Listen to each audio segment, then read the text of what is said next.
what's at stake here for Nikita, and what doors will open up for Koen if he's to get the win? Look, I honestly think that Nikita gets this win. Everything's on the line. Koen's got nothing to lose, and it's not often that he comes into a fight in that situation. He'd been the champion, taking on challenges for so long, and this fight he steps in with nothing to lose. So I think for Koen it's a huge opportunity with no pressure on him, and Nikita's defending his reputation as Australia's most entertaining up and coming pay-per-view star, and he's putting it all on the line. Michael Zerafa's on here against Tommy Brown. A few comments over the last 2 weeks. What do you make of Michael Zerafa and I guess his sort of rhetoric going into this fight? Yeah, look, he's great for a promotion. He's a guy who's coming off a world title loss and really wants to get some credibility back in his boxing reputation. He's been one of Australia's best boxers for a number of years, and he's sat at the top of that tier in the middleweight division, and now he wants to really re-establish his name here in Australia and let people know that he is one of Australia's best boxers. And to do that, he's got to get through Tommy on Wednesday night. And speaking of Tommy, Tommy's really confident about upsetting the apple cart there. He really thinks that he can stop Michael Zerafa, and I think that's going to make for an entertaining fight. What do you make of his comments over the last couple of weeks? Started off, he said that Sebastian Fondora was a prospect. Tim Tszyu lost to a prospect. Now he's gone in on fighters been scared of Tim.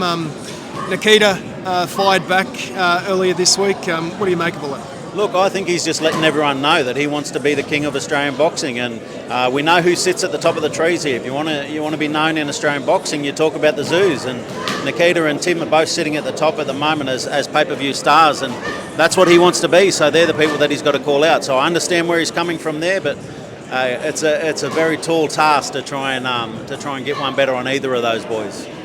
Fair to say that Nikita Zerafa fight would be far more likely than a Tim Tszyu fight. Is that fight sort of off to the side now? Look, Tim's got his own plans at the moment. He's fighting for a world title, and he's got a few things to come off the back of that. And Nikita's here taking on all comers. So it is a fight that could happen. It is a fight that would make sense here.